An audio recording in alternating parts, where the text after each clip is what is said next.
So many marketing strategies stress the need to create and post content regularly. I get it.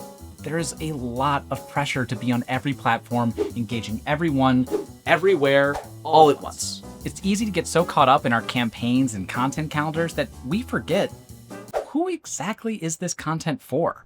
According to our annual survey, less than half of marketers know their audience's interests, hobbies, products they're interested in, and where they consume content. In this video, I'm going to show how the best marketers define who they're looking for versus how beginners approach it, so you can see what it really takes to understand your audience and make every piece of content connect. Now, whether you're just starting in marketing or a seasoned pro, there's one tool that I find to be universally helpful: a customer persona. Figuring out what should and shouldn't be included in a persona isn't always intuitive, even for experienced folks. The good news is HubSpot has some fantastic templates that you can download for free. Odds are you already have customers. The question is, how do you get to know them? Beginner marketers tend to be overeager in gathering data, asking customers too many questions too frequently. If you've ever visited a website and felt like you were being bombarded with the same questions after each and every click, to the point that you angrily leave the website but then still get survey emails, yeah, that's a common beginner mistake. Beginners pepper prospects with every question imaginable, fearing it's their only shot at data. Ironically, this approach can lead to customer fatigue and ultimately losing the sale. Pros, however, are intentional about what they ask and when. Their questions are tailored to each moment in the sales funnel, and more often than not include some form of value exchange, meaning the questions they ask benefit the customer in some way. Taking the time to craft strategic questions is appreciated by your customers, and your future self will thank you too. You see, after collecting data, you need to organize and analyze it. Too much data, especially if collected haphazardly, will make analysis feel like completing a 1,000-piece puzzle of a clear blue sky. Daunted by the data, beginner marketers perform no analysis, which results in surface-level personas, whereas the pros take the time to organize their data, searching for patterns and deeper meaning to create a much richer picture of their customer. Bottom line, novices tend to cast a wide net for data, asking a ton of questions that can overwhelm customers and create a massive headache during analysis. The pros, well, they're laser focused, building questions and surveys right into the funnel that deliver exactly what's needed and benefit the customer along the way. Once you have these insights at the ready, it's time to develop customer personas. Remember that HubSpot template I mentioned earlier? Okay, pull it out. At the most basic level, a customer persona is a representation of your customer based on the data you've collected. Here's a few examples of different personas, and to the right are product categories they may be associated with. You don't always need a cheesy name like Kevin, the solo entrepreneur. Just come up with a title that's memorable and easily identifiable within your organization. The first time you build a customer persona, it's easy to fall into this trap: a long list of data points that don't really give you a sense of who this person is. It's all facts, no story. Whenever I create a customer persona, I think of Werner Herzog's quote: "Truth does not necessarily have to agree with facts. Otherwise, the Manhattan phone book would be the book of books. 4 million entries, all factually correct, but that doesn't tell us anything about one of the dozens of James Millers in there. His number and address are indeed correct, but why does he cry into his pillow every night?" Gosh, Herzog.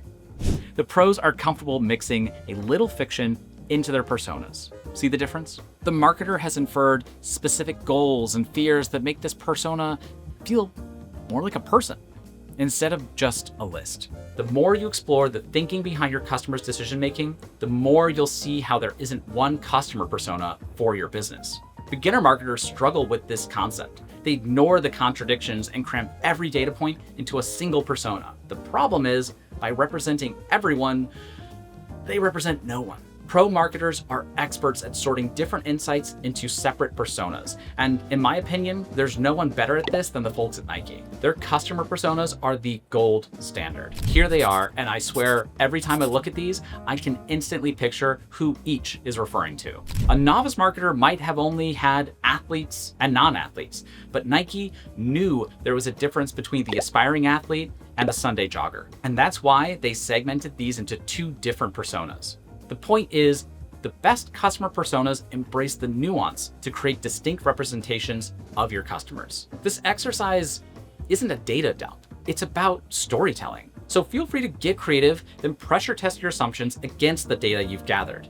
Even once complete, the best marketers are always questioning their personas, honing them more and more as they learn more about their customers and their businesses grow. This is a lot of work. And so the last point I want to make is this.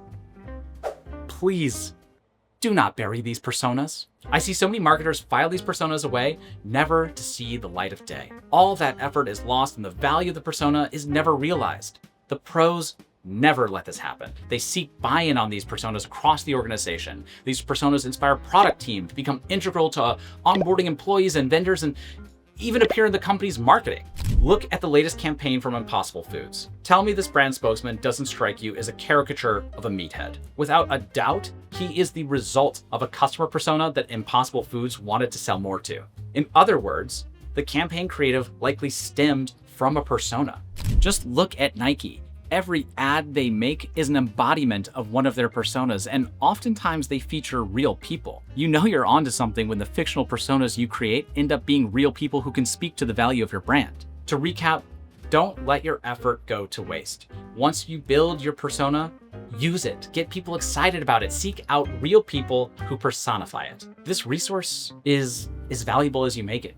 We started by tackling the beginner's mistake of over-collecting data and instead learned to ask strategic questions that create a value exchange for your customers. From there, we built customer personas that go beyond simple data points, embracing nuance and storytelling to create distinct, memorable representations of your audience, just like Nike. Finally, we learned that the best marketers don't bury this valuable work. They actively use and share their personas across the entire organization, from product development to marketing campaigns, turning their research into a powerful tool for growth. And don't forget to download the templates from HubSpot. I know I've mentioned them a lot, but they're a great place to start when building your own personas. Okay, I hope you can make something that helps you better understand and connect with your customer. Please share what you found most helpful in the comments below, and thanks for watching.